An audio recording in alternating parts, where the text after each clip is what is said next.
Okay, so next question. Ring. Can you take a look at Ring?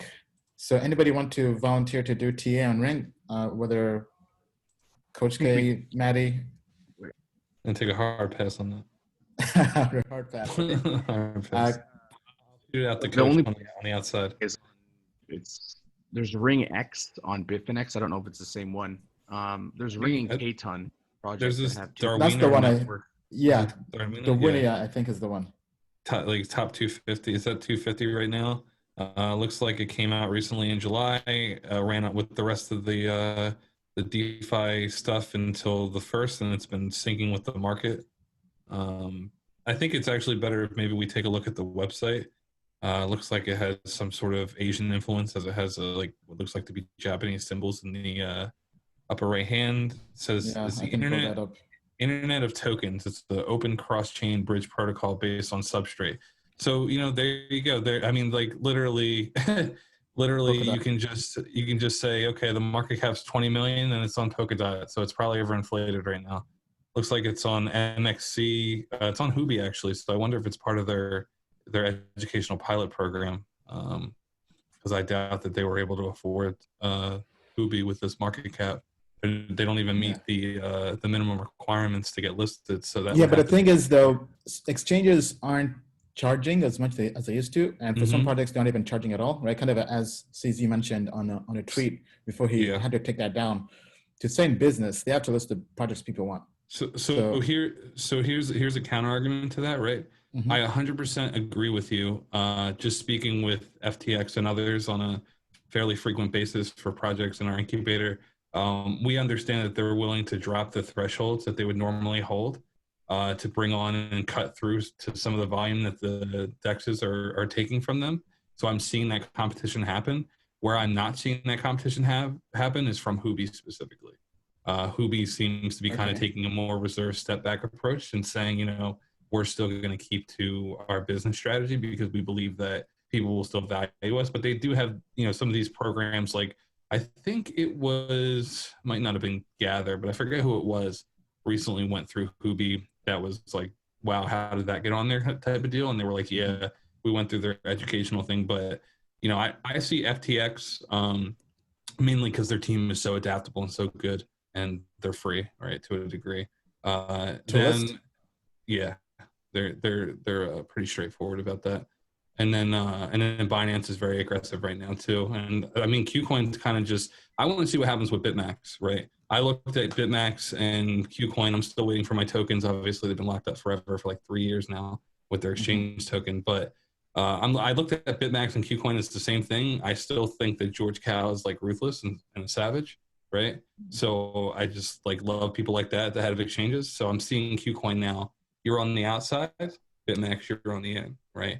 And Binance and these other exchanges have been pretty hard on U.S. citizens in terms of like, saying that they're going to geofence them or whatever. So you have to go through certain hurdles. You don't have to do that with BitMax right now. So who's going to pick up the pieces when the centralized exchanges are trying to, onboard certain players? I think they're pretty.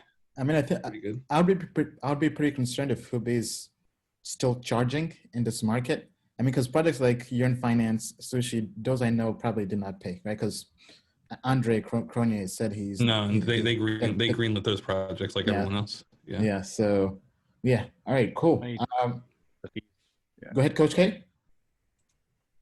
I was saying they have money to be made from the fees. These guys charge and make most of their money from fees, not from listing the project. So why would you spend all that extra, manpower and time to try to hustle with them? And if you're going to make X amount of a huge amount of multi-X's just from listing it and then making your, seems like a little bit of a fee when you're on Binance because you're using Binance token, for example, but that shit adds up really quickly. Binance brings branding with it. And, out of all the exchanges, I think Binance has the biggest branding effect when they list somebody. But yeah, I mean, there's a big far between YFI or Sushi or anyone of that nature, because their rise was just so parabolic that the amount of fees being generated, there was no time for discussion, nor was there anyone to discuss with, barring any conspiracy theories with the Sushi saga.